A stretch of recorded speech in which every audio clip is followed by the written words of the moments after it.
Ayoba. Good morning, guys. Good morning. So, I slept late yesterday, arrived safe, had dinner, and then I had to go work. My colleagues were not staying in one place, they're staying somewhere else. I had to drive there, go do a couple of things, but we kind of sorted. But I woke up very early, I think around about 5. Why am I bloated? So guys, today is the 11th. It is around about 8:30 to 9, and I've got a 10 o'clock meeting, so I'm going to head on out. But I want to show you fit of the day, guys. Never mind the Duke situation, because I'm having a bad bird headache. Like, actually it's been 2 weeks, so I just don't have time to do my hair. I'm gonna find time tomorrow in the morning to at least go and wash my hair and then just do some straight lines, because I've got a wig that I want to wear on the 13th and on the 14th. So for now, I just want to give my hair a break from braids and stuff, because my hairline will start here one day, so I need to give it a break. So what did I say? I need to give you guys drip check. So today, heading over to a meeting and then another meeting. So there's a meeting now, there's a meeting in the afternoon, and then we're gonna come back. And guess what? My baby's coming! I'm so excited. My baby said he's gonna come and be with me this side, because he's on leave. And guys, like, really, he's on leave, so he decided, let me join you for your work trip, because you always accompany me on my work trip. So I'm like, baby. So he's coming today, so later on I need to fetch him, maybe when I get back, and then we're going to chill and have a ball. And yeah, I didn't show you guys the balcony view, so let's start with the balcony view. So I gave you the gist of what's going to happen today. Today is the 11th, so let me show you the view from this side. So you guys remember this curtain? It's actually a balcony door. Is it closed? Ow! Guys, it doesn't open. Okay, it doesn't open, but this is my view from my balcony door. So yeah, so it's a bit darkish this side, but I'm going to show you the outfit of the day. This dress is from Shein, the boots are from Shein. I'm wearing a leather jacket, it's on the bed, and I'm wearing a scarf because it's a bit chilly. So this is the outfit of the day. Maybe I'll take a picture and put it somewhere here, yeah, so that you can see how I look today. So I'm wearing a bodycon. Honey, the body is borderizing. Let me go, guys, before I make my colleagues late. Later.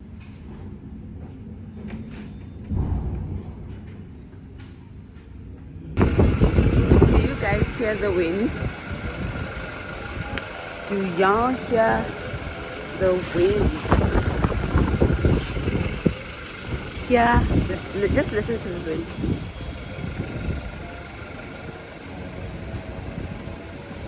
Wind yaps.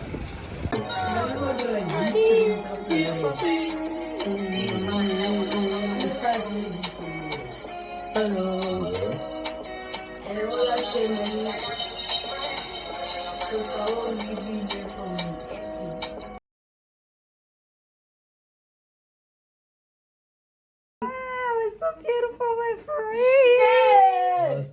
Not even my man told me I was beautiful. Yeah, not a ring. I laughed and it's like content producer. We had fun then. No, it's very Cause I put a smile on my face. Emphasize you can have my face. To somebody.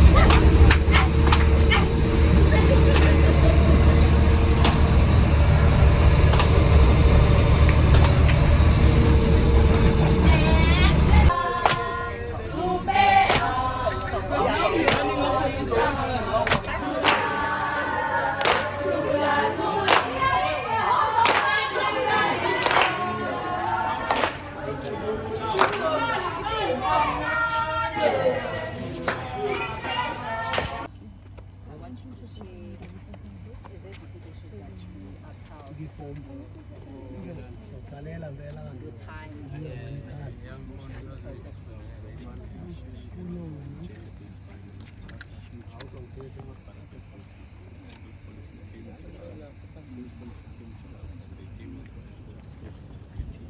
Children's rights, the protection of children, and affording children the opportunity to speak, as the theme talks about the voices of children. But also, children have got rights, they've got responsibilities, and that is why we have given to you this time this issue of talking about the social ills that affect children.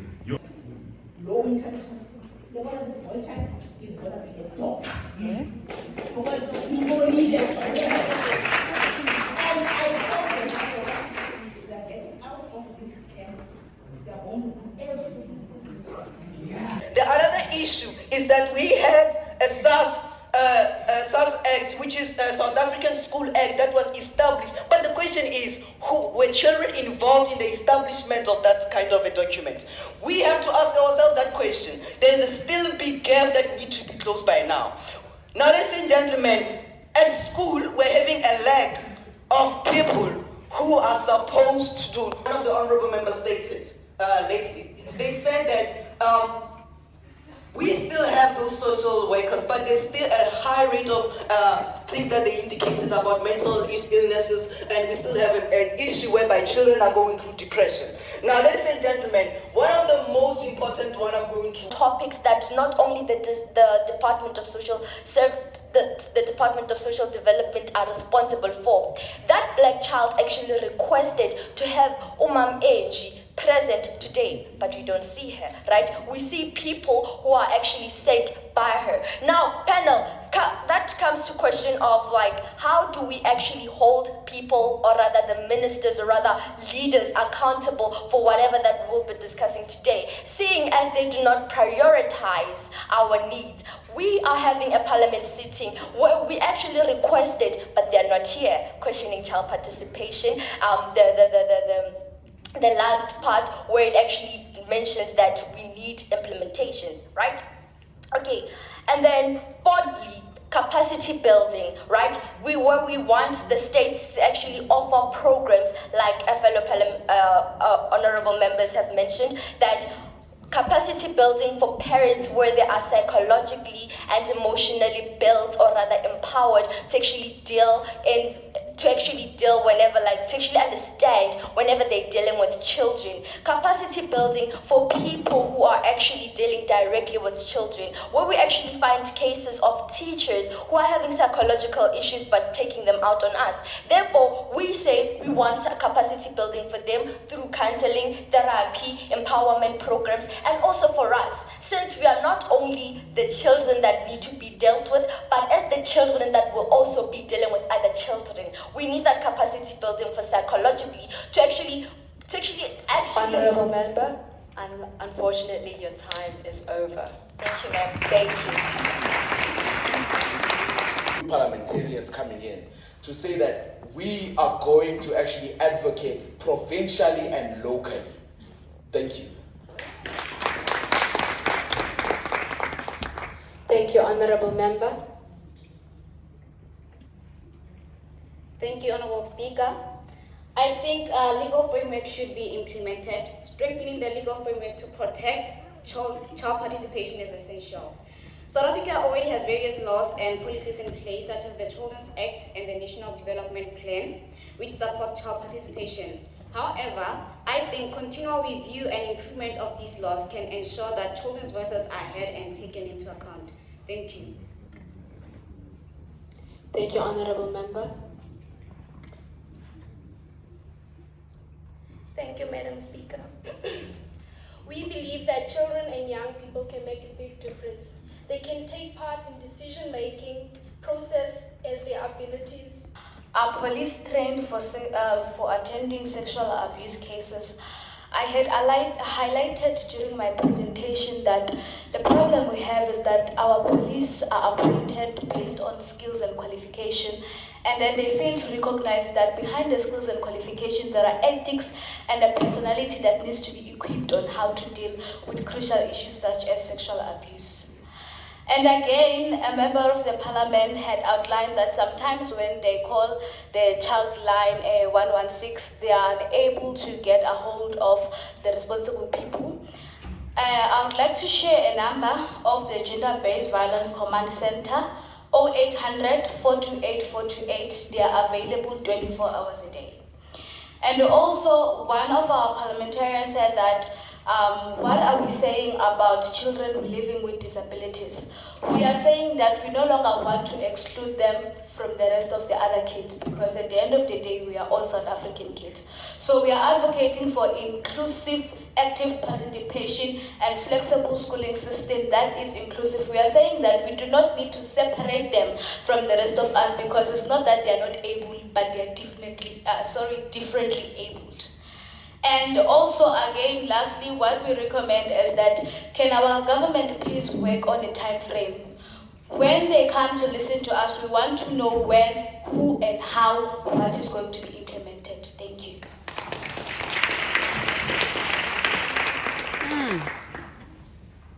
Honorable. Thank you, Madam Speaker. Now, the questions, and like they were not really questions, but rather feedbacks, and yeah, they were very beneficial. We appreciate it. But in summary, or rather, just to like really end all our problems, we as the Commission of Child Participation believe that the best way we could eliminate the problems that we have currently is by actually have a children's ministry that runs into presidency, right? Where we can actually have a child minister aside from the DSD, where we can actually say we have a stand in Parliament whenever they're having engagements, whenever they're speaking, we are also there, represented by our own representative that we would have elected, right? Not only that, we request that the sign language to actually be a part of the South African syllabus, to actually break and eradicate this language barrier, to actually commemorate or rather accommodate everyone. Panel, I'd like you to understand or rather keep in mind that while we are here doing whatever, there are some children that the government still cannot access. Children that are actually overdosing, children that are actually abusing substances, but they are not here, right? So therefore, whenever we make decisions and actually get to be part of such initiatives, we should consider such children and how we actually reach to them. That's for to actually attain complete child participation. We then decide to actually take it upon ourselves. Like the youth of 1976, we won't actually be violent, but rather we are taking it as our own responsibility, burdening ourselves to reach to those dark corners that nobody actually reaches to reach to those children that are actually sleeping under bridges, to reach to those children that the government disregards and hardly recognized. With that being said, I'd like to step down.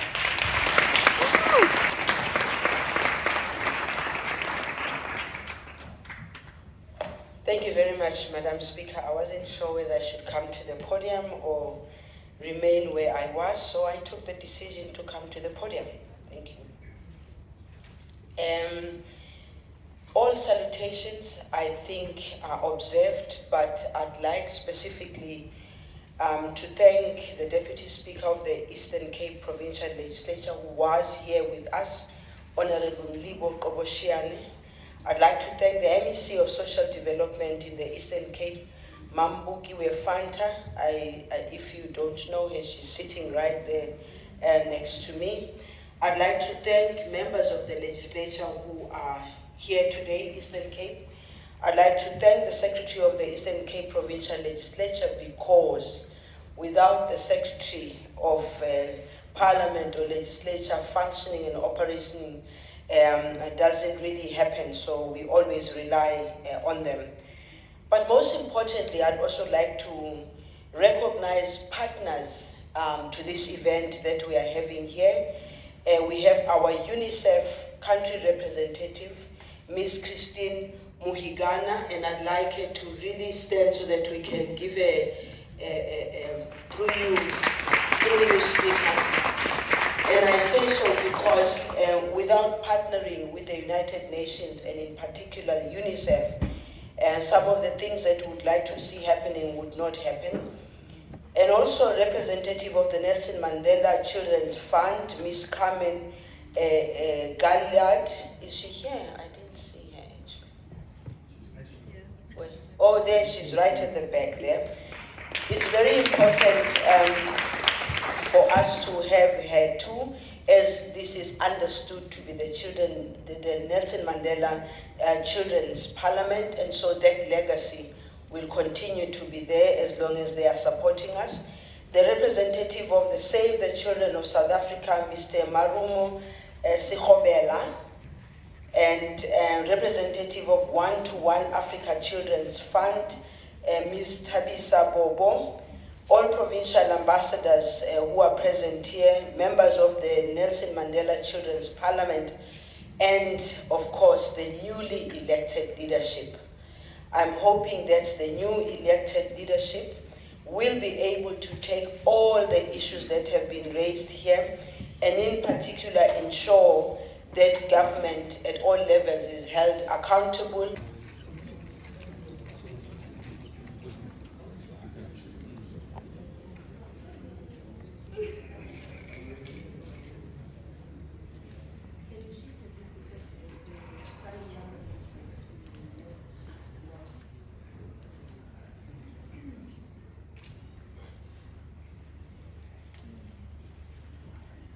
Good afternoon once again, honorable members, ambassadors.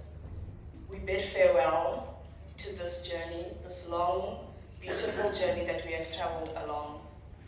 It has been a tough one, but it's been one that has changed us for the better. We have learned so much. We have been fully capacitated, I feel, when it comes to children's rights, to child rights advocacy, and we have, most importantly, built friendships among one another that will last a lifetime. It is a bit emotional, I won't lie. It's actually very emotional, to be honest, but we had fun. I would like to thank all the partners who have been with us from the beginning, who have walked this journey with us. We really do appreciate it. Thank you.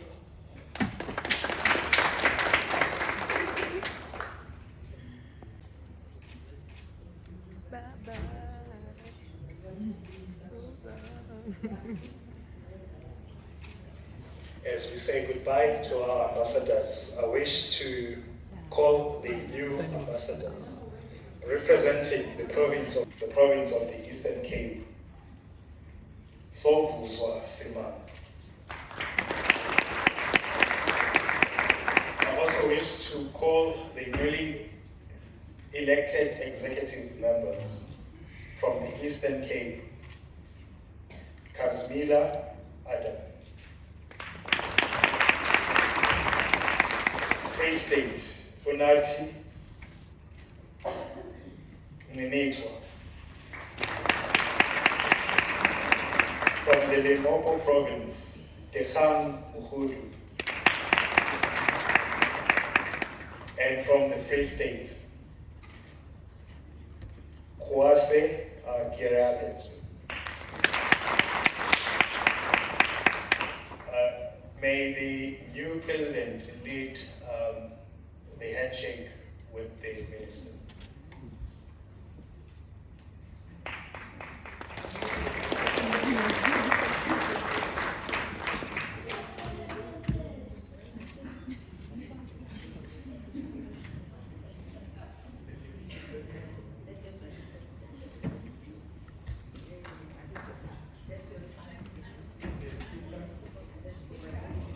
Thank you, Madam Speaker.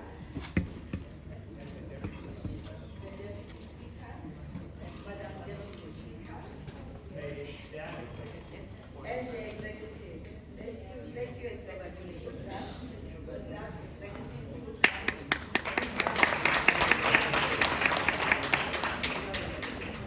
At this time, we'll ask the honorable members to arrive.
Can I teach you a sieve Coca-Cola can? Can I teach you guys a sieve Coca-Cola can? Just want me to do it again. Yes. 1, 2, 3. 1, 2, 3, and okay.